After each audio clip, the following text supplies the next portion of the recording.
right, thank you again. Welcome to the regular meeting of the Madera County Transportation Commission. I will now call this meeting to order. Please, let's go ahead and stand and pledge allegiance. Commissioner Zachariah, can you lead us on the pledge, please? Ready? Salute.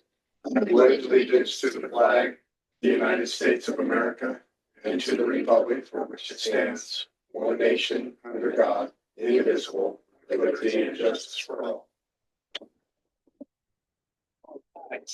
With that, let's go ahead and take a roll call. Commissioner Zachariah. Here. Commissioner Ahmed. Here. Chair Rodriguez. Here. Commissioner Rogers. Yes, here. Commissioner McCauley. Here. Commissioner Poitras. Yes. Right. Well, thank you again, Sandy. With that, we'll move on to public comment. This time it's made available for comments from the public on matters within the board's jurisdiction that are not on the agenda. Each speaker will be limited to 3 minutes. Attention is called to the fact that the board is prohibited by law from taking any substantive action on matters discussed that are not on the agenda, and no adverse conclusion should be drawn if the board does not respond to public comment at this time. It is requested that no comments be made during this period on items that are on today's agenda. Members of the public may comment on any item that is on today's agenda when the item is called, and should notify the chairperson of their desire to address the board when the agenda item is called. At this time, I'll open it up for public comment. Do we have anyone in our audience? Seeing none online. Okay, no one online, no one on call, so we'll close the public comment and we'll move on to MCTC sitting as a Transportation Policy Committee. Item 4, the transportation consent items. All items on the consent agenda are considered routine and non-controversial by MCTC staff and will be approved by one motion if no member of the committee or public wishes to comment or ask questions. If comment or discussion is desired by anyone, the item will be removed from the consent agenda and will be considered in the listed sequence with an opportunity for any member of the public to address the committee concerning the item before action is taken. Whew. All right. Do we have any members of the commission wishing to report on the items? Audience? Move to approve. All right. So we do have a motion and we do have a second. I'll ask Sandy to take roll. Commissioner Rogers. Yes. Commissioner Ahmed. Yes. Commissioner Zachariah. Yes. Commissioner Poitras. Yes. Commissioner McCauley. Yes. Chair Rodriguez. Yes. Thank you. Motion carries. Good. Thank you. We'll move on to item 5, transportation action discussion items. Item 5A, this is the state legislative outlook, general legislative updates, and legislative bill matrix. And I think we have. So, Mr. Chair, just as how you mentioned when you read that full paragraph, it's like, whew, same thing with the legislative update, because what's in your package has changed in print since last Friday. The legislative session has worked through the weekend on a number of bills, and mainly of our interest with Cabinet Best. And so with us today, we have Gus from Gus Corey Consulting, and he also provided an updated version of his report that was distributed to you. It should be in front of you, that he will review with us this afternoon. So with that, Gus, could you provide us with an update? Yes, thank you, Director Taylor. Good afternoon, Mr. Chair and Commissioners. Gus Corey, State Legislative Advocate for MCTC. Pleasure to be with you this afternoon. As Director Taylor mentioned, the legislature has finally adjourned the first session, the first year of the 2-year session, and so it took them an extra day. They had to suspend rules in order to take up legislation. Mainly pertaining to the cap and trade, which is now rebranded as the Cap and Invest program. Items have to be in print per the Constitution 72 hours prior to the legislature taking action. And so, things didn't get into print until Wednesday. And I'm just incredibly grateful for the partnership, Director Taylor, Supervisor Poitras, and Mr. Chair Rodriguez were back in DC for the DC Valley Voice trip as all of this was unfolding. It was nearly a 12th-hour thing, and I had been in contact with leadership in both houses, and I kind of asked about the status, and this was Wednesday morning, about how things were going because the sand was running out of the hourglass, and I was told we're taking 1 step forward and 2 steps backwards. And so I asked, well, is it helpful if we were to weigh in? Because for us, what's at stake with the Cap and Invest program is not just the dedication of the high-speed rail funding, where we just need to finish and complete what the or complete what they've started in the valley. I mean, they can't just leave relics in the valley. We've talked about that for the better part of the last few years. But it's also maintaining some of the investments for our local transit systems and passenger rail, and it wasn't looking too good. The auction proceeds had been dipping. They were down $200 million back in June. And what's annually about a $4.4 billion cap and trade program was estimated to be about 4.2. And if the legislature had adjourned for 4 more months, there was going to be a couple more auctions where the market was not going to respond favorably without the predictability of extending the program. So we were able to fire off a letter to leadership and our delegation. And later that evening, humbly, I'd like to think that we made a difference, because there was a lot of appreciation for us weighing in. Folks saw the value. I know labor was getting pretty frustrated. The building trades in particular had circulated a letter, a floor alert, basically asking for discussions to be tabled until next year, which would have sort of been like a murder suicide. Because like I said, there would be no funding for smaller counties like ourselves. We need that state leveraging in order to leverage our measured dollars against to provide mobility, address safety, and such. And so as a result, what they did with now the Cap and Invest program is there used to be continuous appropriation percentages for, say, high-speed rail would get 25% of all the funding. The transit capital and intercity rail program would get 10%. Operations funding would get 5%. Affordable housing would get 20%. They essentially converted everything just about into a line item. So now high-speed rail will get a guarantee of $1 billion over the course of this 15-year extension of the program, which will expire in 2045.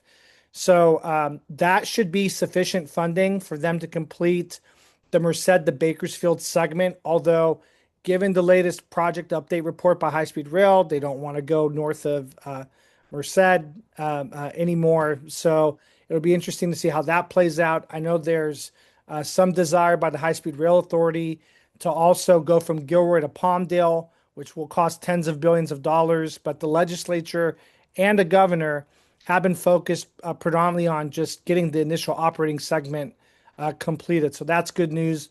We don't know. There's been talk about bonding against the proceeds to make sure that they can, accelerate or expand the system. That remains to be seen. I'm sure that there's going to be more conversation once the legislature reconvenes back in January to tweak the program. But that comes off the top. It's $1 billion for high-speed rail, and a couple items for CAL FIRE are kind of the main things. There's a manufacturing tax credit, which was already in existence, that they get. So it's about 1.2 off the top of the estimated 4.2 billion. Then the legislature gets the next bite at the apple. It's $1 billion. Of interest to us is they have $125 million set aside for free transit passes. There's no criteria yet that's established for accessing that money, but it's supposed to supplement the ability for operators to maintain existing service and increase ridership. And then the last tranche of funding, we're sort of lumped into the remaining $1.8 billion, and it's subject to the auction staying on par with what they expect. And that's where you get the $400 million, what's now a line item for the Transit Intercity Rail Capital Program. So these are programs that we can apply for, to enhance, to get rolling stock purchases, improve stations, expand rail service, etc. And even for the low carbon transit operations program. Just as important, the extension of cap and trade allows the legislature to hopefully make good on its commitment to give us the remaining balance of our Senate Bill 125 funds. You may recall that we were recipients getting funding for transit operations and capital funding. Through it's a $5.1 billion program, which, we got, I think we're still due 10 billion, or sorry, 10 million out of the $18 million that we're supposed to receive. And so now that we're waiting just for the governor's signature, we're hoping that CalSTA will resume processing in conjunction with the state controller's office and Department of Finance to give us the remaining balance of those funds. So that's cap and trade. Just again, really wanted to thank Director Taylor, Supervisor Poitras, and just the whole commission for just being incredibly responsive, just given the short window for us to make a difference on getting this thing past the finish line and have that predictability. And we'll wait to see if there's any additional tweaks going into next year. The governor has until October 12th to sign or veto legislation. There's a couple bills in the matrix I'm happy to answer any questions about. One of interest is Senate Bill 71. There's broad CEQA exemptions for maintaining or expanding transit service, which, I know a predominant focus for us is improving safety on Highway 99 and Highway 41. But I think it's important to always show the state that we are a willing partner to deliver on multimodal options.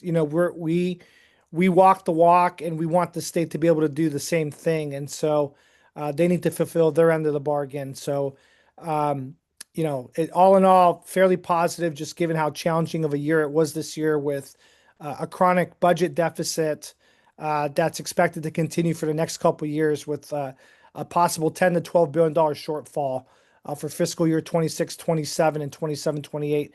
That's what's being forecasted right now. So again, the legislature will be back in session on January 5th, and we will report to you on final actions taken by the governor on all things legislation. So that concludes my report, Mr. Chair. I'm happy to take any questions or comments that you or other commissioners may have.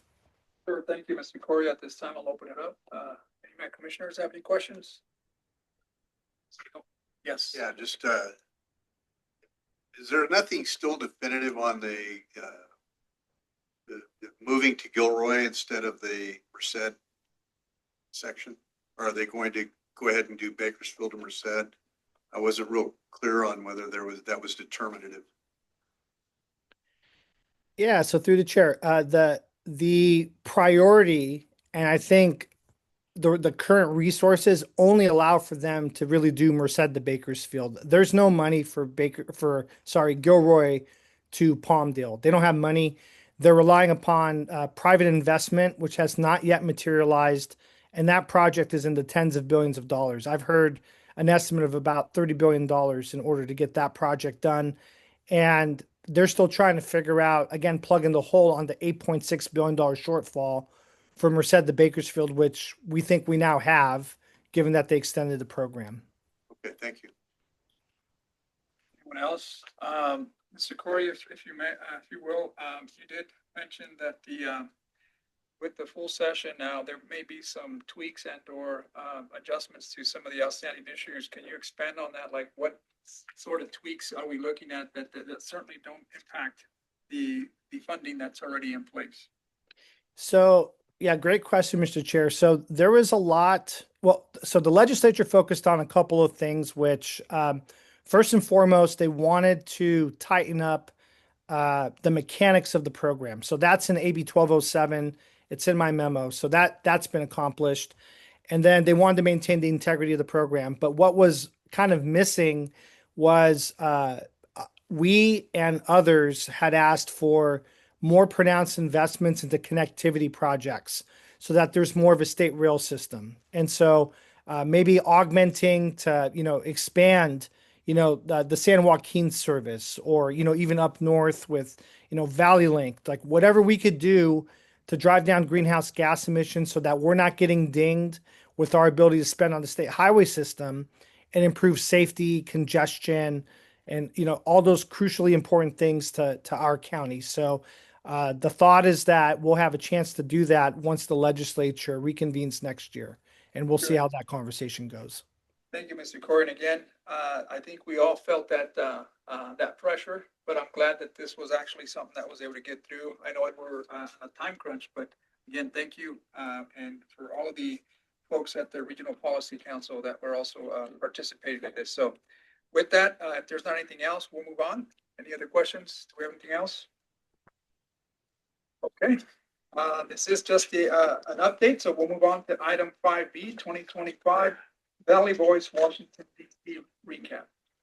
So as it was mentioned, Supervisor Poitras, Chair Rodriguez, and myself were in DC. We joined the Valley Coalition, which is made up of all 8 counties and approximately 3 representatives from each county. And the focus this year was to address conformity issues. We have a conformity lockdown. It was to address the future transportation extension of the current bill. I'm drawing blank on everything right now. And also perfecting on the administration's deregulatory agenda. Talked about and shared with certain projects that were important to our communities. That if we had an existing grant application that had been submitted to the federal government, for instance, a Safe Streets for All for the city of Chowchilla, we had an opportunity to address that and present that project to the Department of Transportation. But most of the focus was on the conformity lockdown. And before you, in front of you, is a sheet that is was referred to as a cheat sheet that kind of provides you with some information about the conformity lockdown. And I asked my staff, Dylan Stone and my staff, just to kind of explain to you to give you a little bit of an update on the uncertainty related to this. And then, Mr. Chair, if you don't mind, then we'll jump into a recap of your experience in DC and your participation, as well as Supervisor Poitras. Yes, please. And that was going to be Mr. Dylan Stone. Come on down. Thank you. And before Dylan presents it, it's also an item in your consent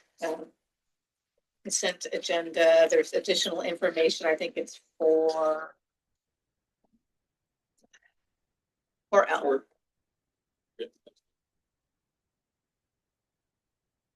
Okay, Dylan. Or J. And that includes a local FAQ that we developed for just some general questions, whether it's the big picture or how it affects us locally. That also includes a memo from our San Joaquin Valley Air Quality Consultant, who works closely with us, as well as our state and federal partners. And Trish mentioned she printed out a cheat sheet, I guess you call that was taken to DC that really encapsulates what's happening here very well in a nice 2-page front and back.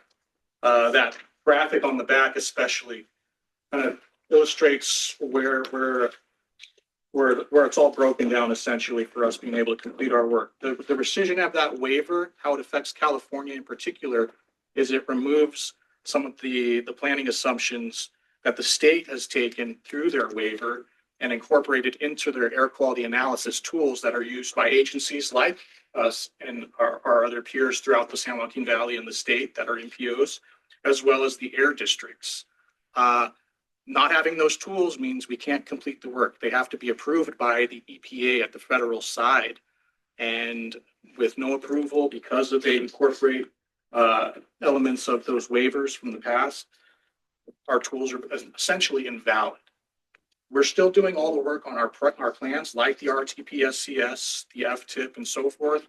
However, the main component of us being able to analyze the impact of those plans, the projects within them, is no longer valid by the federal government with the rescission of this waiver. So that puts the ball in the state's hands, California Air Resource Board, to find a tool that will be considered valid, that we can use to continue doing our work, or at least have our work be approved and adopted at the federal level as well. That's where we're at. We're going to continue to work on our RTP as we had planned. However, there's a lot in the air still. There's a lot of unknowns about what the tool will eventually look like that we can use, that the air district can use as well to do their SIP plans. So an update on uncertainty is just a new update for me in a sense. We just don't know what's going to happen yet. we've heard from the ARB that they're 3 or 4 months away, maybe from having that tool available, but it then has to go through the process of being approved by the EPA. It has to go through a process of us being able to test it and understand what are the impacts of our plan now as this tool has changed, and are we still in line to meet the goals we have set forth through our endeavors that are required of us. So not a comfortable position to be in as someone working on these plans, and it's a little frustrating because this domino has knocked so many things over, but ultimately it falls on the regions where the last domino falls. It's the funding for our projects that becomes at risk of not being available for us to deliver on what's in our plans. So I was happy to hear that some folks in Washington that maybe weren't aware of this now are, after the visit that the Valley delegation brought with them to Washington, D.C. Hopefully that can help, because one of the options is to rebuild our tools. Another might be to have a grace period that allows us to complete this plan that we've already started working on before the rescission took place. It remains to see if that will happen. Maybe. Mr. Chair, as Dylan had mentioned,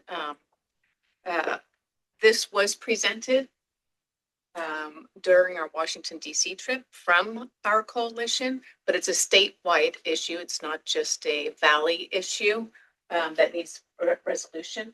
And so, as Dylan also mentioned, we met with EPA, and EPA was seemed surprised that this was an issue and this was going on, and there were projects that were going to be affected. I wasn't in that meeting. It was limited to certain individuals, and our chair was in that meeting. He might be able to chime in a little bit. But then we also met with congressional representatives who they've said this is the first they've heard of it. Let us know what we can do to assist. So we were the first ones in DC. I'm sure other agencies from the state of California will also be going to DC to speak. We just happen to have a trip already planned, added this to our platform. And San Francisco, the MTC, Metropolitan Transportation Commission, and in Southern California, San Diego will be the first ones who kind of test the water, since they are RTP SCSs are due at the end of this year in December. Thank you, Executive Director Taylor, and thank you again, Mr. Stone. I will open this up to my colleague Supervisor Poitras. And I think you had a before we do, Gus, did you have a question? I'm sorry. Was this something regarding the legislative? Yeah, Mr. Chair, I just want to add more context that in the cap and trade program, because this was something we advocated for in our state legislative platform. It's been frustrating to watch commission staff deal with the Air Resources Board to always get stiff-armed. Every time we come up with a solution, it's never good enough. They move the goalposts. And what is now in the cap and trade legislation is there's a statutory requirement for the ARB to appear before the legislature to justify their metrics and expectations. Because if we don't get this SCS approved, as Mr. Stone mentioned, it precludes us from competing for the state grants, which they're putting a more tighter restrictions. So the Senate Bill 1 programs, when we want to go after a trade corridor enhancement program grant to improve Highway 99, for example, or 41, we're precluded because they say, well, you don't have an SCS. So even if your project scores well, if ARB gets to hold all the cards in that regard. So that was an important detail that I apologize I was remiss in not mentioning during my report that I just wanted to share with the commission. Thank you, Mr. Corey. And with that, we'll turn it over to Supervisor Commissioner Poitras. Thank you. I just, to avoid redundancy, I'd just like to say it was, I think, a successful trip. And I appreciate the commitment to the mission that my colleagues, Tricia and Jose, have. Thank you. Thank you again, Commissioner Poitras. I'll just add that the interesting reactions with EPA when we were in that room, and I think Commissioner Poitras can attest, was they were thrown back on how this would impact our region, especially California. More importantly, I think DOT kind of recognized the ramifications that can certainly pose for our region, for our projects. EPA certainly looked at it. So we walked out of there with the positive that they would, in essence, work together to try to make this thing happen. The one thing that I do say that I took home was that, out of all the people that I didn't think would really say anything positive, it was our Congressman McClintock that said, we'll remove all that bureaucracy. You just tell me where we can help you, which was great to hear that. Again, advocating for DOT before DOT, the Safe Streets for All, also for that project in Chowchilla. I made sure that we accounted for that. You know, I represent Chowchilla too, so there you go. But other than that, it was a great trip. Again, to executive director's point was the conformity issues that we face. Obviously, on that cheat sheet, you can see that there's close to $7 billion. Well, more right now, sampling at risk is closer to the 2.1, but almost $7 billion of projects that could potentially be at risk. So I think it was important for us to really focus and let them know the options that would be available for our regions to work around this conformity lockdown, either by providing an extension or working with us and trying to find a different model that would work similar to what Mr. Stone said. So I felt very relieved that we were able to get that out, because I think we were probably the first region out there going out and speaking in front of these legislators and letting them know exactly how those impacts are going to impact our community. So with that, again, thank you to Executive Director Taylor for putting that together. Supervisor Poitras has his hand up. Yes, thank you, Natalia. Supervisor Poitras. I was just going to say, you know, we might decide to change the reference to that quote unquote cheat sheet to a reference memo. That's kind of a more positive reference to something rather than a cheat sheet. Anyway, my 2 cents. Thank you. Thank you, Supervisor Poitras. Again, we'll call it the reference memo, cheat sheet, but thank you. I just want to throw that in there. I got you. So with that, do we have any other questions or comments regarding the item on the Valley Boys Washington DC recap? This is discussion only. Anyone from the public? Okay. No, not on this item. All right, well, thank you again. We'll move on to item 5C, adoption of the addendum to negative declaration for the Madera County Regional Active Transportation Plan Program. And Evelyn, you got this? Yes, good afternoon. So last July, we brought to you the draft. We had the public hearing for the draft 2018 Madera Active Transportation Plan Amendment 1. So item 5C and D are related to that public hearing. So during the public hearing, we did not receive any comments. And during the public comment period, we also did not receive any comments. So for item 5C, the action requested is to certify the addendum to the negative declaration for the Madera County Regional Active Transportation Plan Program by Resolution 18-07, Amendment number 1. Thank you, Evelyn. At this time, I'll open it up to public if there's any comments, questions. Seeing that online. Okay, I'm sorry, should I come here before my commission? Any questions, comments? Move to approve and certify the addendum to the negative declaration for Madera County Regional Active Transportation Program. All right. Resolution 18. Okay, we do have a motion. Second that. Okay, so we have a first from Commissioner Rogers, second from Commissioner Ahmed. Sandy, can you please take roll? Commissioner Rogers, Yes. Commissioner Ahmed, Yes. Commissioner Zachariah, Yes. Commissioner Poitras, Yes. Commissioner McCauley, Yes. Mayor Rodriguez. Yes. Thank you. Motion carries. All right, moving on to item 5D, adoption of the 2018 Madera Active Transportation Plan, ATP, amendment number 1. I think this is you too, Evelyn, so go right ahead. Yes. So the requested action for this item is just to adopt the 2018 Madera Active Transportation Plan, ATP, Amendment number 1 by Resolution number 18-08, Amendment number 1. Thank you. With that, I'll open it up to my commission. Any questions, comments? Okay, anyone from the public? Seeing none online. Okay, so we do have an approval, motion to approve from Commissioner Rogers, second from Commissioner Ahmed. Sandy, can you take the roll? Commissioner Rogers, Yes. Commissioner Ahmed, Yes. Commissioner Zachariah, Yes. Commissioner Poitras, Yes. Commissioner McCauley, Yes. Mayor Rodriguez. Yes. Thank you. Motion carries. Yes. Moving on to MCTC sitting as the Madera County Transportation Commission. Item 6, reaffirm all action items taken while sitting as a Transportation Policy Committee.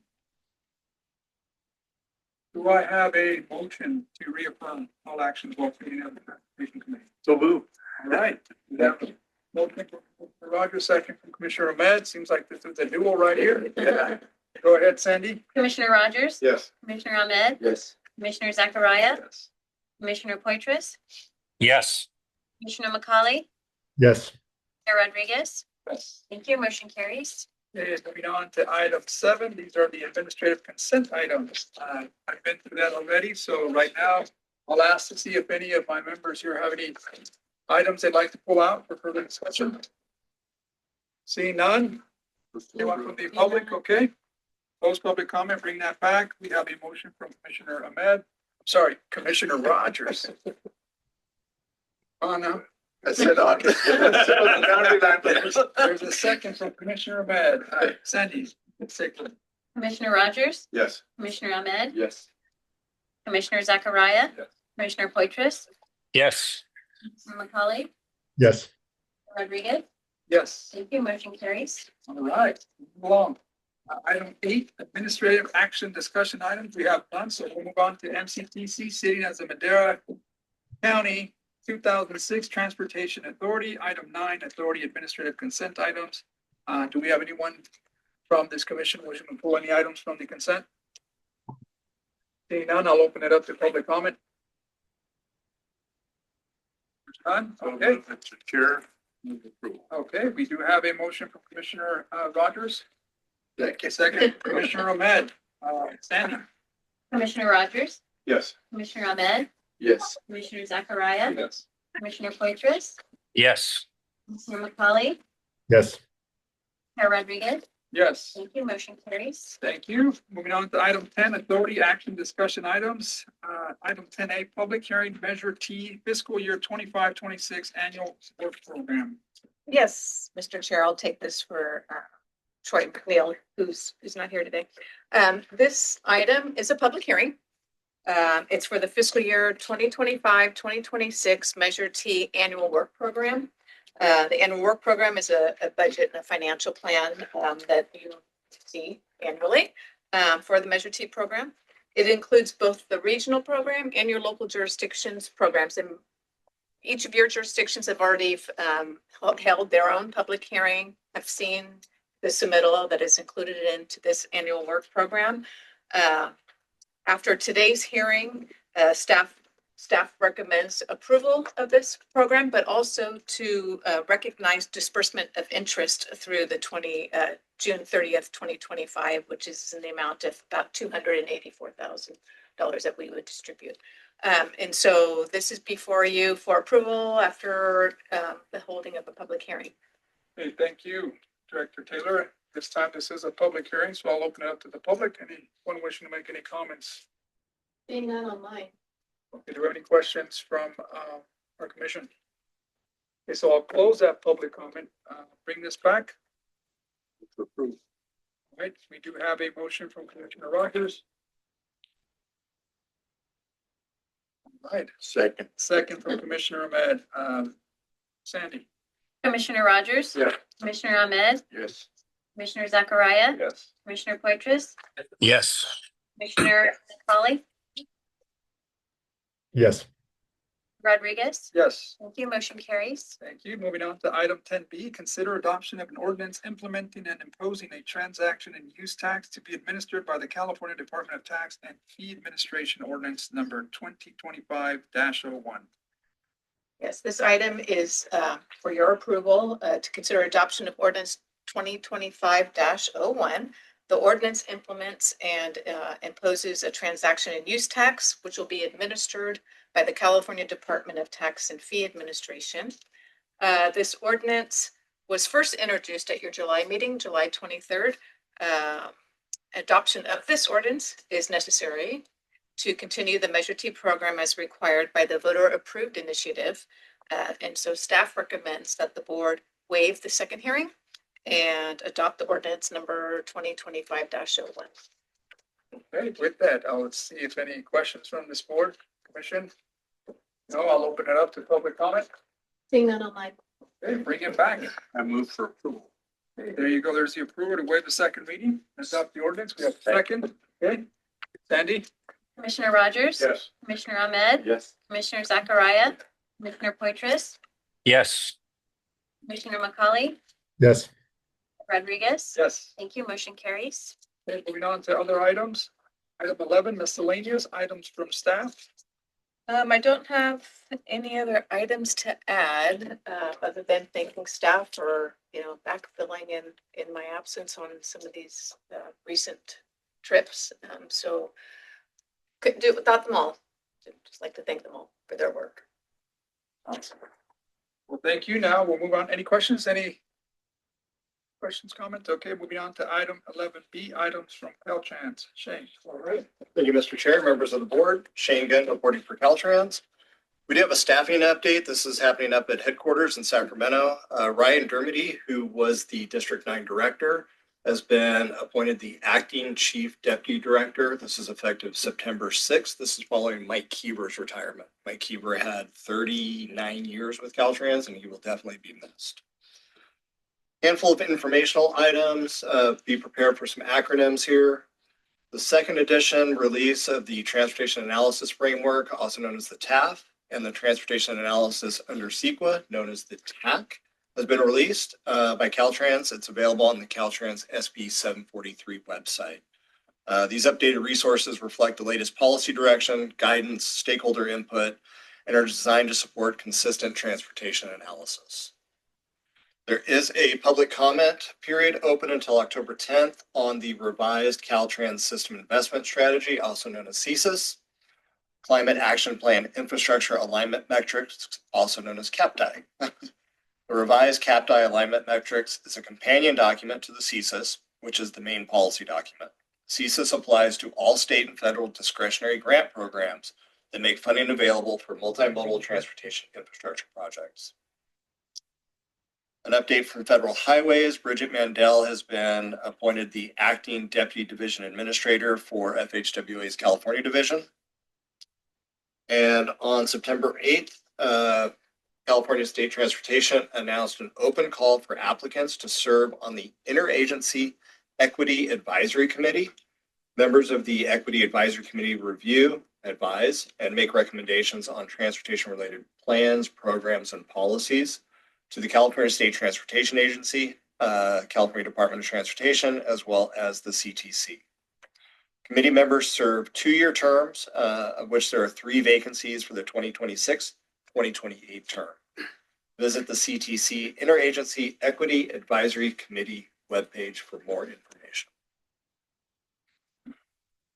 We are launching our Sustainable Transportation Planning Grant Program later this year. District 6 is going to be hosting a workshop at the end of this month on September 29th. It will be a virtual workshop. Everybody should be notified of that already. We're also going to be holding virtual office hours. So this is a new thing that we're implementing this year. So we're going to announce some times that our staff is going to be available online, just sitting there waiting for your questions. Really excited to do that. In addition to the virtual office hours, we're absolutely available for one-on-ones. So if you have a need for us to come visit you or you to come visit us, let us know and we will be there. Something that's on top of mind for a lot of folks, the 99 Comprehensive Multimodal Corridor Plan. We're getting there. We're almost done. Stakeholder and partner comments closed last week on the 12th. We are still on track to deliver the final CMCP at the end of October. Some project updates. South Madera 6-lane. The PS&E phase is expected to complete October, so next month. And construction is still scheduled for summer of 2026. North Madera 6-lane. Caltrans hosted a virtual and in-person public scoping meeting. The virtual was August 19th and the in-person was August 21st. We had the pleasure of having Director Taylor attend one of the virtual meetings, and she was the only attendee at that presentation. So customized personal presentation for Director Taylor. I will say the presentation that was done just prior to your joining, I think there was 2 folks on that one. Jeff? And then, yes, and then at the in-person public meeting, please don't quote me on this, but it was less than 10 people that showed. So I guess not a lot of public interest at this point. The downtown Madera Cap M project, there's been no change on that one. It's still going to be advertised this fall. Construction is beginning, or shall be beginning in January of 2026. Cottonwood Creek Bridge replacement. So we did our ribbon cutting on that one on September 3rd. What a fantastic event. We had 2 very esteemed speakers present. I think you know who you are. So we had Councilmember Rodriguez as well as Supervisor Poitras. It was a great event. Thank you for providing snacks. It was a bad diet day for a lot of people, I think, but a fantastic event. So thank you. Madera South Expressway, there's been no change on that project. Design is still scheduled to be complete next month, and we're going to advertise later in the fall. Chowchilla Cap M project, no change on that one either. We're still targeting ready to list of spring of 2026. That is all of my updates. Are there any questions that I can try to answer? You captured it all, Shane. Thank you so much. Appreciate that comprehensive report. Do we have any questions or comments? Yeah, I'm interested in what the interchanges on 152, the approximate timeline for high-speed rail on that. There's some that are scheduled, I know, to be done. One was Road 16, and I'm not sure what the other one is. I think it's Road 9 or Road 4. I don't know. Yeah. Do those fall in District 10? I don't know. Not Chowchilla. Chowchilla. Oh, okay, it's in Chowchilla. Yeah. So I don't know if you. I don't know. I can look into it. Yeah, I'd appreciate that. Yeah. Yeah. And I also want to thank Caltrans for their responsiveness on some of those on-off. They're not interchanges, but on-off on 152. They some of those were beginning to be really very dilapidated, some big potholes, and you took care of them pretty fast. All right. We appreciate it. We called them in, and you guys responded. So Perfect. yeah, thank you. Good to hear. Thank you. Appreciate the feedback. Thank you, Commissioner Rogers. We do have Commissioner McCauley. Yeah, thank you, Chair. Just wanted to thank you, Shane, for your engagement up in Course Gold on some of the concerns that were expressed by some of the community members up there. So thank you to you and your team. Absolutely. Thank you, Supervisor. Looking forward to meeting with you again. Other comments? Yes. I had a question online for Caltrans about the workshop. Is the workshop for the public or for county and staff members? Be for county and staff members. Right, thank you. Any other comments? And then, Mr. Chair, there was another question earlier that was posted online, and that was, why does Caltrans stop transportation on 41 north to the park in off-peak seasons? Not everyone has a car, many people walking. So if that person is still listening and is online, I believe you're referring to YARTS, and YARTS is run by the Merced County Association of Governments, and it is seasonal. I don't know if Supervisor McCauley has anything to add to that. He sits on the YARTS board, but I believe the person who's writing the question is referring to YARTS. Yeah, and I know Debbie, and I'm happy to give her a call after the meeting to kind of talk through that a little bit more. But absolutely, YARTS is independent JPA from MCTC, and so as well as Caltrans. But hear your concern there, Debbie, and just so you know, I will be meeting with some of the stakeholders next week to talk about how we can make some improvements to YARTS. So hopefully, we can report out at a later time, and I'll do my best to keep you in tune with that as it develops. I did see another hand. It was that same question. That wasn't the individual. Correct. So again, just want to reiterate, it was great to be at the Cottonwood Creek ribbon cutting in myself, Commissioner Poitras and Commissioner Sakurai alongside some staff that was out there. Thank you again. If I missed anyone, thank you for attending. Now, on Monday, I did notice that the District Six had a golf tournament here in Madera, so it's great to bring that business here. I actually got to see Mr. Navarro. I was participating in that. We took a second place. I didn't mean to throw that out there, but that was good. Fantastic. I'll be sure to remind Yeah, him. there we go. He'll know that. But anyhow, thanks again. Appreciate all of the reports. With that, we'll move on to item C, items from commissioners. And I will start off here to my left, Commissioner Rogers. Yeah, I'm happy to report I had a really good meeting with Ray McPadden, the new director in Yosemite. My wife and I went up there and I took the opportunity to just touch base with him. He had earlier given me his phone number when he came to the county. And so I called him up and just said, hey, you got a few minutes? And he gave me a whole hour. And he said, I'd give you half a day if you wanted. But we talked about some of their plans for entrance, ingress and egress into Yosemite. We talked about basically the concept of 41 being recognized as a federal land access highway. And I had talked with him about that at our meeting, and we had a little more discussion concerning that. He just thinks it's a great idea, that it would mean a lot of change to the dollars that are dedicated to that, and we could eliminate our struggle basically to try to get federal help on that in grants and what have you. It'd be more like the FLAP program and what have you. But there was something else that was really, really important. It slipped out of my mind. I'll probably remember it later. We'll circle back. Yeah, and yeah. I'll come back and ask you at the end. Yeah. Anything from Commissioner Sakurai, I think Commissioner Ahmed, Commissioner McCauley, Commissioner Poitras? Yes, I'd just like to mention, for those of you who are interested, this Friday at 9:30, our technical advisory committee for the road user charge will be holding a meeting. It'll be virtual.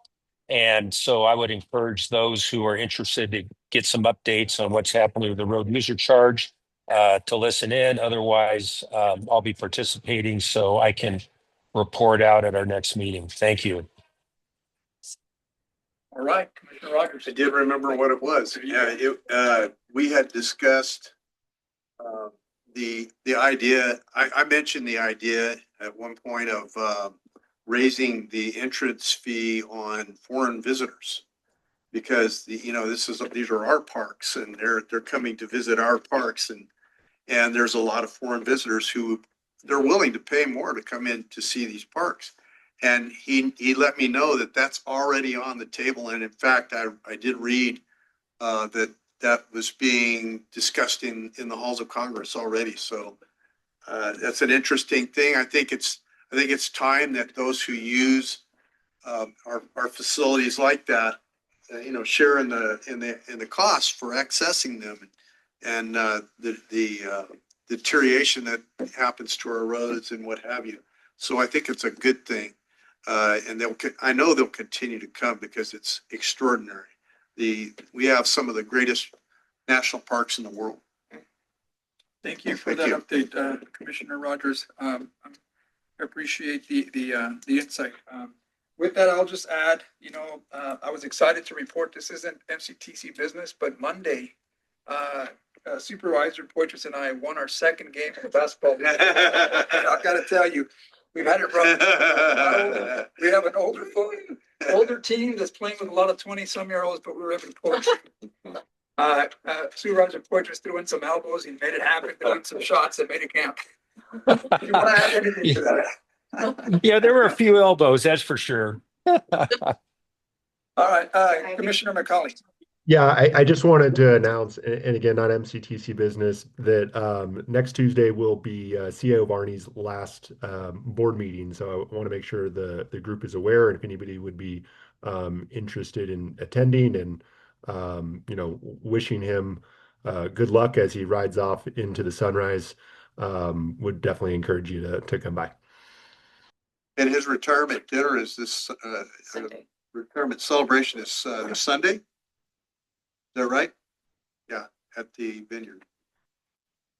All right, well, thank you again. I think that concludes our agenda. We now have the item 13, which is the adjournment. I'll take a motion and we'll get out of here. So move. All right. But keep it true to form. That's right.